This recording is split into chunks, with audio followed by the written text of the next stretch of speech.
Hi friends, welcome back to yet another video on my channel Vital Induction. Is it true that we as anesthesiologists can change the world? Can we reduce the impact of greenhouse gases on the changing climate? With passage of times, new roles and responsibilities has been constantly bestowed upon us. And this time it's no different. With rising global warming and increase in greenhouse gases, it has become prudent to acknowledge this issue. With the recognition of a low carbon sustainable healthcare system in last year's 2021 COP26 conclave, and consumables and anesthesia gas releases as one of the major contributors to it, who else other than the anesthesiologist be the right person to address this issue? To understand this issue, we must try to find out the answers of these three questions. First is, how much is the carbon footprint of the operation theatre? Second, can we reduce the carbon footprint of the operation theatre? And the final question is, what impact will it have on the atmosphere? So in this video, I will be providing you with answers to understand these problems, providing you everything to understand about the sources and strategies to tackle this issue. So please be with me throughout this video, and I am sure by the end you will be happy to have your time invested in it. Before starting the video, I just want to tell everyone that I constantly make such kind of interesting videos on anesthesiology, and I have a dedicated playlist for it. So please subscribe my channel so that you don't miss any interesting videos.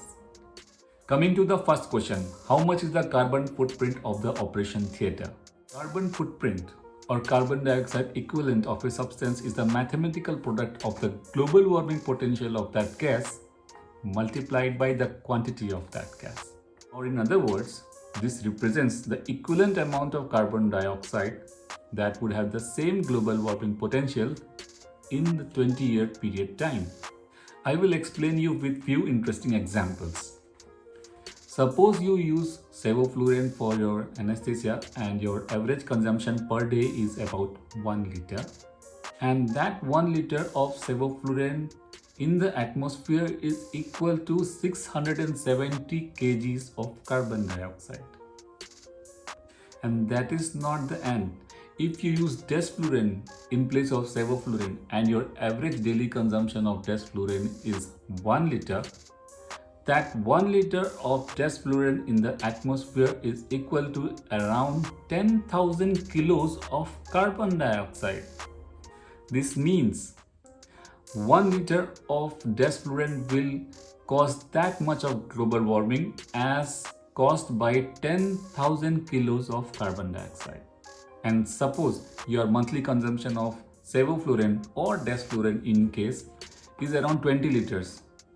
To understand this more clearly, 20 liters of sevoflurane consumption in a month will be equivalent to around 8,000 kilos of carbon dioxide release, and 20 liters of desflurane consumption in a month will be equivalent to 2 lakh kilos of carbon dioxide, and that is massive. Carbon footprint or carbon dioxide equivalent of a gas is the mathematical product of the global warming potential of that gas multiplied by the quantity of that gas. Anesthesia gas and electrical consumption. These are the two major contributors of greenhouse gases from the operation theatre, and this has been confirmed from different centers across Europe and USA. I will share the link of these studies in the description below. You can go there and have a look yourself. The other major contributors that increases the carbon footprint of the operation room are infusion bottles, energy consumption in manufacturing of linens, papers, cardboards, and disposable items. After discussing the first question, now let's come to the second question, the most important one. How to reduce the carbon footprint of the OR, the operation room? To decrease the carbon footprint of the operation theatre, we have to remember only 5 R's. The answer to this question lies in the strategy of 5R. The first one is reduce, the second one is reuse, the third one is recycle, the fourth one is rethink and research, and the fifth one is renewable energies. I will repeat this once more for you. The first one is reduce, the second one is reuse, the third one is recycle, the fourth one is rethink and research, and the fifth one is renewable energies. So here first we are going to discuss the most important strategy, that is reduce. So what things we are going to reduce in the operating room? Remember, there are only 3 things which we are going to reduce in the operating room that will have the major effect or the maximum effect to reduce the carbon footprint of your operating room.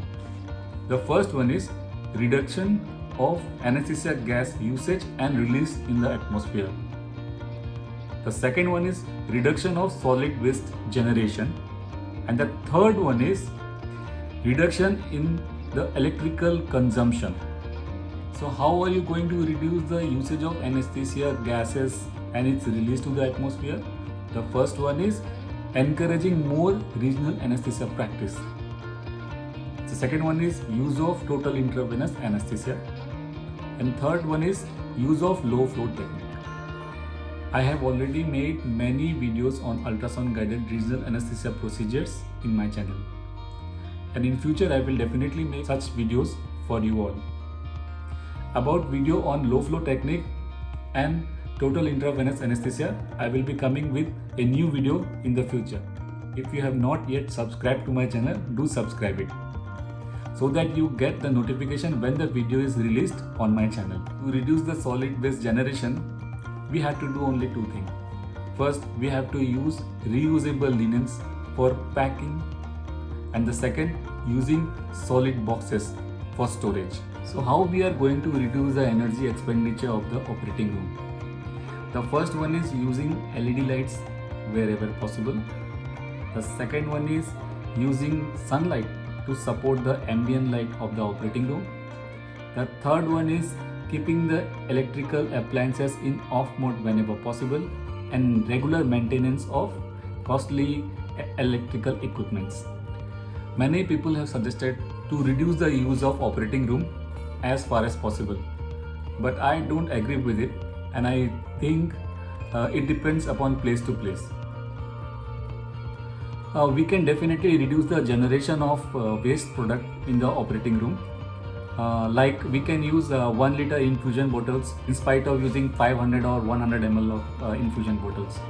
So the less amount of plastic product will be generated after the procedure. Now coming to the second R, that is reuse. So what things we are going to reuse to decrease the carbon footprint? We have to move from our tendency to use disposable items to reusable items. For example, we can use reusable surgical linen in place of disposable surgical linen. We can use reusable surgical gown in place of disposable surgical gown. We can avoid using polypropylene blue packaging material and use reusable packaging material to pack the equipment or instruments. Even the reprocessing of single-use devices has also been mentioned to decrease the carbon footprint. So after reduce and reuse, coming to the third most important step, that is recycle. So what all things are recycled or can be recycled in an operating room? Some prospective study has mentioned that around 3 to 4 kilos of recyclable waste products are generated per patient in the operating and anesthesia room. Whatever be the amount of recyclable waste products, if we segregate them effectively, we can recycle them. These waste products which are recyclable are plastic products, packaging material, papers and cardboards. Fourth strategy is rethink and research. So what we have to do is we have to think on developing green devices which consume less energy, devices which can be used for a longer time, devices which requires less maintenance. And it is also very important to create educational program to improve awareness. E-posters, seminars, lectures are encouraged. Or else you can share this video with your staff to fulfill this. In renewable energies, we can use solar energy to support the electrical consumption of our hospital. The second is, if possible, the use of biogas energy. If you have, you can use photocatalytic membrane reactors to degrade cytostatic drugs. Now the third question, what is the impact of the reduction of carbon footprint on the atmosphere? The average composition of the waste gas released from the operating room are as follows: oxygen 25 to 30%, nitrogen 60 to 65%, nitrous oxide 1 to 5%, and halogenated hydrocarbons 0.1 to 0.5%. By reducing nitrous oxide reach the atmosphere, we are safeguarding our ozone layer, because nitrous oxide is ozone layer destroyer. And the second, since nitrous oxide has a very high lifespan of 150 years and has a global warming potential of 300 times that of carbon dioxide, by avoiding nitrous oxide release to the atmosphere, we are attenuating its harmful effects. After nitrous oxide, let's come to halogenated hydrocarbons. The global warming potential under bracket 20 means up to 20 years of desflurane, isoflurane and sevoflurane are 6,800, 1,800 and 400 respectively. So the adoption of methods to reduce carbon footprint of the operating room will not only reduce the harmful effect of greenhouse gases like halogenated hydrocarbons, nitrous oxide and carbon dioxide, rather it will also help to reduce the expenditure incurred on the hospital establishments. Broadly speaking, the adoption of green OT is going to be the necessity in the coming future. And the more early we incorporate it, the more better will be our world. So at the end, I want to thank all of you to having watched my video. I will meet you in my next video. Till then, thanks.